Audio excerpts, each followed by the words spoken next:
Sigi Jam Manipuri Yuva and State. Africa Sintopa Sintopa Manipur Prajas, Tamin Nandra, Tampi, Ice. Maral had the Tan Level Hawaii. Adubo democracy sa democracy.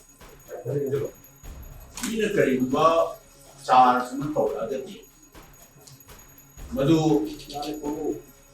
sendokpa ma yaudagati. Mana ay si suma badala. Ay na kanyu si yaudiyay ay na. Ako'y point yang deroy. Andak da hayo tare. Masinong nini yung mamanga. Kung ikay kung nadariba. Pwede awang Pokka Manipur Kaptanatana Northeast again. Maroy ng Manipur again. Honorable Prime Minister government represent of the Manipur again. Honorable Union Minister of State in charge of External Affairs, Education, Ubiriba. Siri R.K. Ranjan Maral Nahan Warman any like that. Masama na ata abani mamanggo warmi maki mayum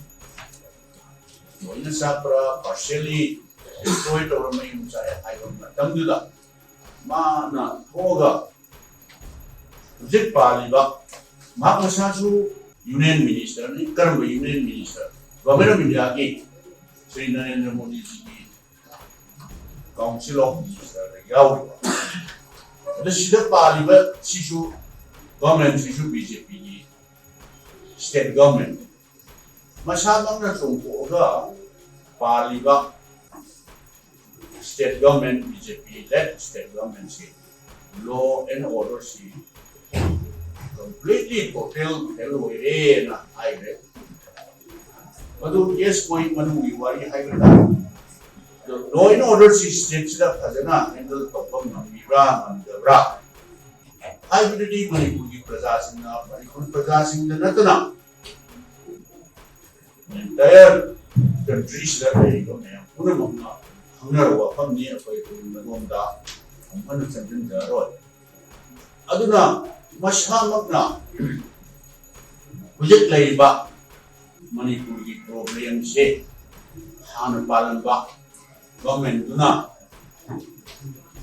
disparity sing na masung tanda mana unang uninga iba artsi sing na masung tanda ramen wak ta kamde disparity leina hayudi shanana yang badagi topa aduga yang na blunder commitment nama ay may ronda madu tawon badagi object Manipur ko iba problem si company ay na mana at mayna sa sawi madugi matang tudadi ko na ko party ki side ki mayna singkop sa ni particular sumna press ni mamanga ay hybrid na yang na specific ko na Congress government matanda CCCC asoy ko to me ay se specific ko na hybrid ga di man prajas na ay da ba yada ba gi monga ay ba adu man da prajas na ay di kano to mani thajade adu hoji matam sidi mayam na so hayre akoi rajniti tawna ba matam na de ay na Iban na ko'y leader, si Rahul ji na handak ta, Manipur visit daw, mga so, ay binamay doon ay masira, hindi ko doon sa lang ko lang, hindi, Manipur da, zero-zero ko iba, problem, masigi, sila awang natarga, and sorrows, suffering, hindi kiyang nalay ba, mayang naraga, patuloy, awa da, ay sulo, self-love, lakani, ay na, ay binamay doon Ado ako Congress party tarafta isu. Time and again, ꯑꯩꯈꯣꯏ ꯑꯗꯨꯝ ꯍꯥꯟꯅꯁꯨ ꯑꯗꯨꯝ ꯊꯝꯖꯈ꯭ꯔꯕꯗꯨ ꯍꯧꯖꯤꯛ ꯔꯥꯖꯅꯤꯇꯤ ꯇꯧꯅꯕꯒꯤ ꯃꯇꯝ ꯅꯠꯇꯦ election ꯃꯇꯝꯁꯨ ꯋꯥꯠꯂꯤ ꯑꯗꯨꯅ ꯃꯅꯤꯄꯨꯔꯗ ꯍꯧꯖꯤꯛ ꯍꯧꯖꯤꯛ ꯊꯣꯛꯏꯕ crisis haiba tare problem maybe law and order oiba yai masidai communal oiramgani de ai thajade community ani gi marakta thuiba ana sunaba tawriba kholiba mayam se kamai torga laksha laga mase yam puna control tawraga peace lakna base masigi matang dani koi party na janjan dari base su karamba matamda kayam thuna nongmai kapna riba nakal ani bakta mafam amada natraga hujikso kapna ba hakam se deputy masi akoina asa tawi akoi di manipur dagi yamna tangna punjaba honorable union minister of state sri R.K. Ranjan dairaganina sigumba any crisis samala kanda lao opposition ju ruling ju mayam lao ai appointment loge lao honorable prime minister kunasi lao noina hainin bangai hayo ai sumatien pange aduga government of India na masi serious attention na to immediate interfere to di masi ya roi haidra makna guide to birga honorable prime minister oiba yai home minister oiba yai masi to bigadra hairga object to raga hana congress na haibisidi aidi yamna directiva yamna most unfortunate boy haina aidi asmaina thamjariba ana hojiki problem thoiba mayam se masdeda kanagomba human singhi organization or civil society organization ki tartagi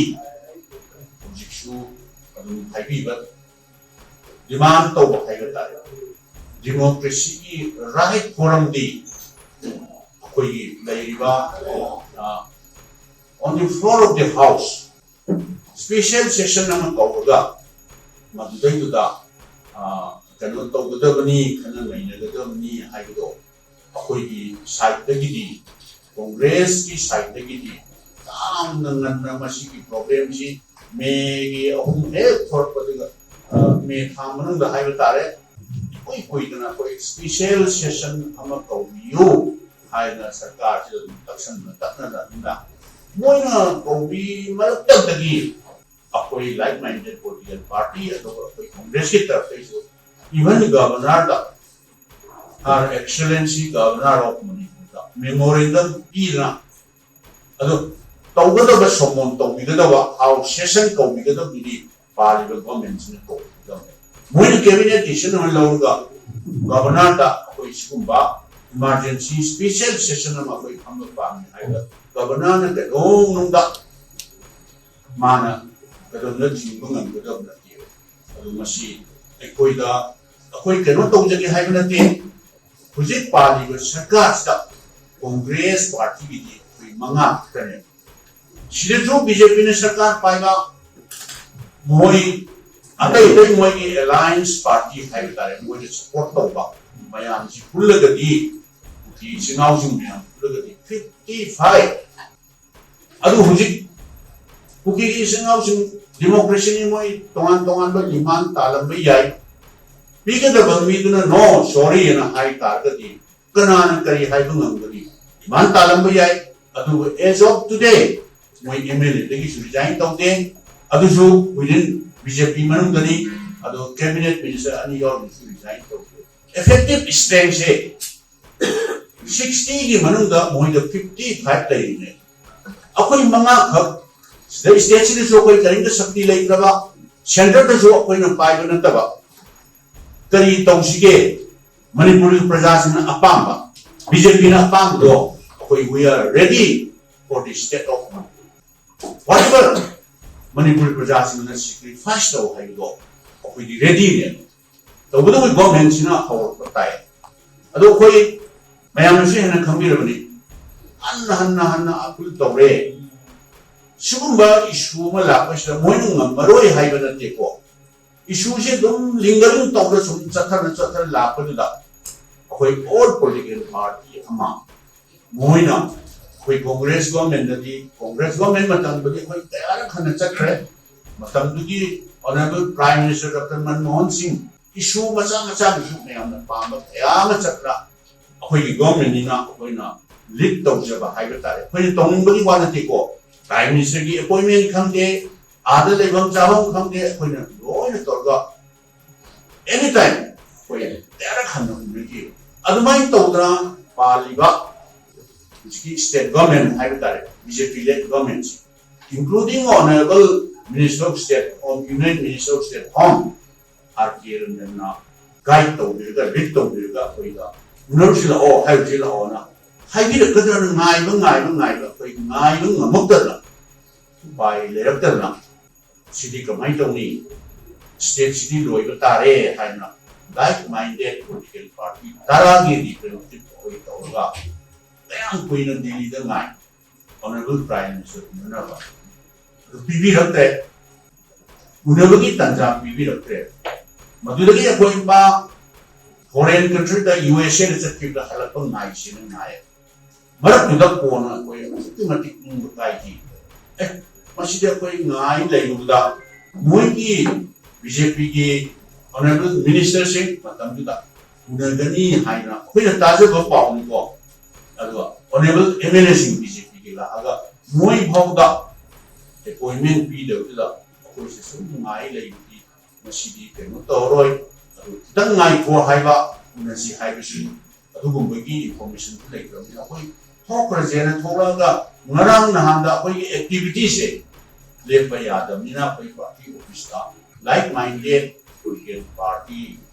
bullaga seda peace restoration ki convention ama koi se tawde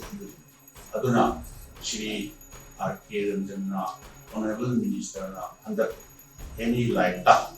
mana kongdokhi se congress na tawrubani na kongdokhi se masigi timing